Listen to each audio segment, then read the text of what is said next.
The racing in the Middle East continues with the Muscat Classic. We've had the Alula Tour, we've got the UAE Women's Tour. Now the racing begins in Oman.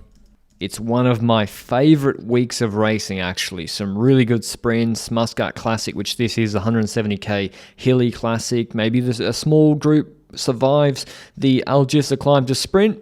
Maybe a solo rider wins like Finn Fisher-Black last year, and then we've got the Tour of Oman coming up this week. Breakaway was 2 Terengganu riders and a Uno X, well controlled by FDJ. FDJ got a strong team here. Madouaz, Gadu, Mollard, really good for the punchy steep climbs in Oman. UAE also controlling with Staker Langen. They've got Jay Vine here, Adam Yates, Rafael Micah, Marc Soler, I think.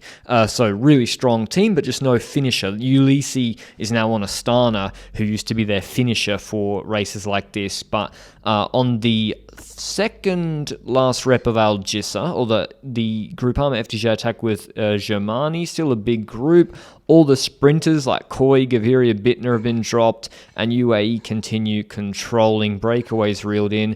Ethan Hayter's here for Soudal Quickstep. Good sort of race for him with a hard climb and then a short descent to a flat sprint finish. But into the last Alhambra climb, steep climb, narrow entry, and then rampas, kind of similar to a Vuelta climb actually. And Tudor were confident this whole last 40 minutes. In fact, the whole race. Credits to Tudor. You got Brenner second wheel. They were controlling on Alhambra. They got another rider just behind. Kjan Oterbrooks is the only Visma rider present in the front row managing proceedings. But look who's their fourth wheel. He can't hide.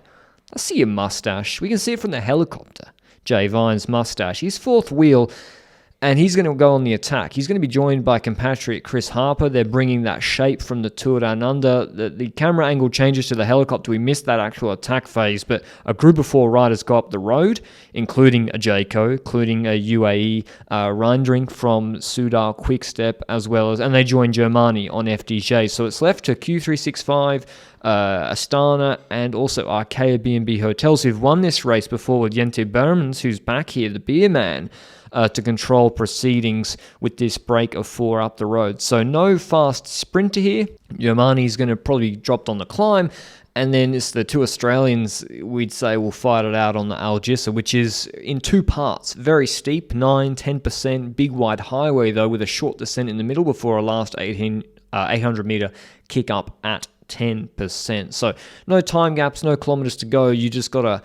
I just know all the roads and the climbs here. I know exactly where they are. I've just studied over and over the Muscat Classic, and you got to know your Alhambras from your Jabals, which is the long 3.5k 10% climb they do at the start, from your Al Jissas, and they're about to do the last Al Jissa.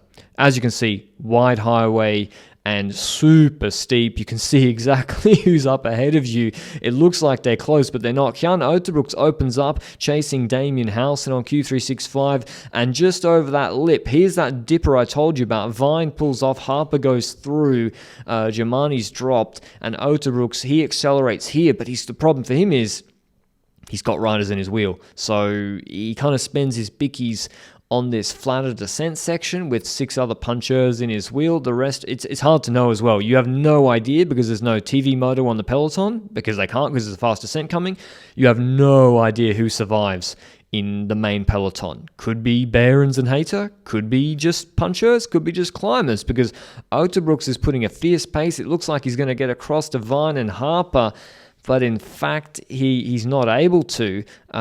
They just get over the top. A Movistar rider joins them. Aulas would have been their sprinter in the group, but he actually loses a minute. Harper attacks Vine just before the crest, and we've got a tailwind, really fast descent. Lutsenko and Fisher-Black monstered this descent in previous years. Very short, like 3Ks to the finish. There's almost no time to come back. But then it's a little bit of cross headwind as they go to the big roundabout where they turn left. So I think if the wind had been neutral, I think maybe Vine and Co survived. But just in this phase here, there was a cross headwind, and that really wasn't good for these 3 riders out in front, and we see that the peloton comes screaming back. We've got no idea who's sprinting. Vine makes a last dash for it. It's a slightly uphill kicker the last 250 meters. You don't want to come out of the wheel too early. We've got Ulysses in the Astana colors ready to sprint. There's Hanok, there's Rick Plumers. That's who Tudor were going for the whole day, and UnoX bring back that trio, and the sprint begins. Plumers comes with speed from the back, perfect timing on the wheel, nearly gets squeezed into the barriers, and it just opens up for him when Ulysses opens his sprint, goes to the barrier, 150 to go. Like I said, just as it kicks up, and he wins this sprint easily. Jente Beermans, I think, gets fourth. It's Astana 2-3, maybe 2-4. I'll see in the overhead. Haven't seen the results. So Beermans is 3. Astana, I know Plumer's great win for him. Congrats to Tudor. They took it on. Really nice to see. Look at Astana. They got 3 in the top 7. They are in full points mode. No lead-outs for anybody. They're stacking the the top 10, trying to get as many UCI points as possible, and that's because they're at risk of relegation. So, really interesting race. Nice warm-up for the racing in Oman tomorrow. Tomorrow we've got a flat sprint, although of course the big favourite. There's Gaviria and Bittner, though, as well. So we'll see how it goes. Hope you enjoyed the video. I'll see you at the station tomorrow. Ciao.